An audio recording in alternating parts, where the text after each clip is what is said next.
A great deal of problems at the fledgling stage of the new theory lies in the pond digging phase, because it is cost intensive, while topsoil has to be reserved. Otherwise, it will be lost at the plot of land is filled. For this reason, assistance has to come in from the government sector. Mr. Tawi Praha, formerly a wage earner in Bangkok, is among those receiving help from the government sector. Before that, I used to get hired hands to help me carry blocks of soil to build my own weir. That was in 87, 88, 89. We worked the whole night through. People said I must be crazy. With determination and perseverance on his part, the money invested by the government sector at that time did bear fruit. The profit gained is evident in the upgraded quality of life for the farmer and his family. It is partly true to what His Majesty once said, "Our loss is our gain." It's far better than money, which can be exhausted. What he gave us is perfect. I know I will never be poor again. You should come back sometime next month. Here, where we just removed topsoil, I will grow straw mushroom and also make compost.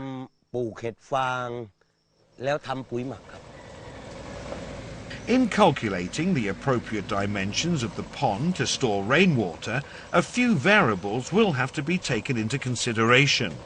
Each plot of land differs in terms of the climate and the terrain.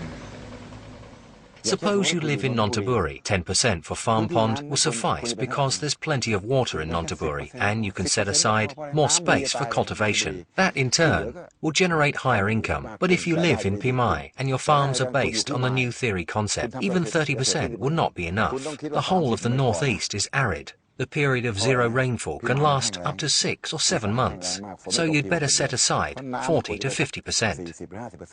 Given decades of work experience, His Majesty is well aware of the fact that in some instances the period of zero rainfall can last longer than a year.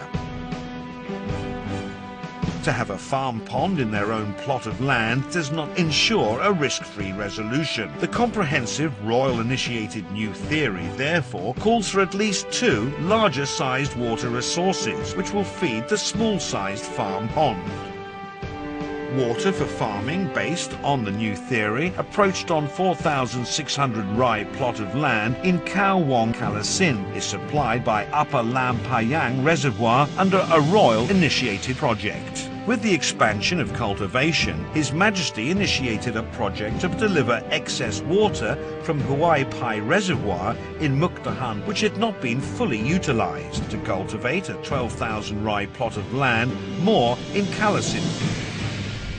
According to His Majesty's initiation, the reservoir was able to feed farm pond through a pipeline system with a control device to regulate water right at the pond itself.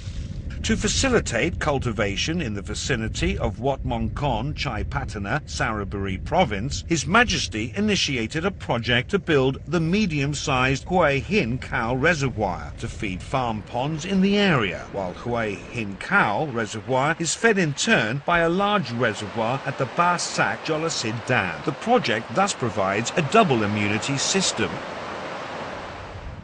Water supply from Hue Hin Khao Reservoir to feed farm ponds was enabled through water delivery pipelines, which has been laid underground.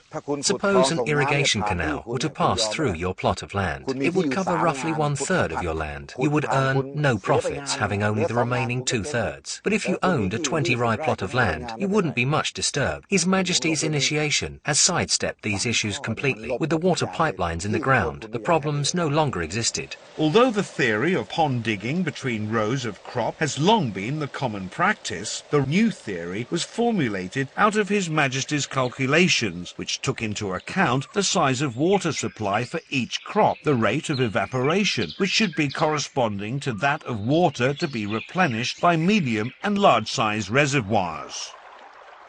On the average, the required storage capacity for off-season cultivation is 1,000 cubic meters per rai. Statistics showed that water stored in a farm pond 4 meters deep on a 3 rai plot of land evaporates at the average rate of 1 centimeter per day. Thus, given a 300-day period of zero rainfall in a year, the water level in the pond will drop by 3 meters, what would be the most effective way to prevent as much evaporation as possible. The calculations involved the appropriate depth of a pond. Besides, His Majesty took into account also the rate of daily evaporation, how it was accelerated with strong winds. Trees were to be planted all round the pond to decelerate evaporation as well as give it shade from the sun. Water plants were also to be grown there, also as a means to prevent evaporation. His Majesty always concentrated on maximum use of the water. Fundamentals to the Royal Initiated New Theory were derived from His Majesty's development work, whereby complex mathematic and scientific calculations were made and then transformed into guidelines, phrased in practical terms to enhance farmers' easy understanding. I heard His Majesty saying that the new theory was possible on a 15-rai plot of land. I constantly watched TV. That was how I came to know the ratio to use was 30, 30, 30, 10. I started right away by putting up my land for the experiment. They invested the funds. I did the work.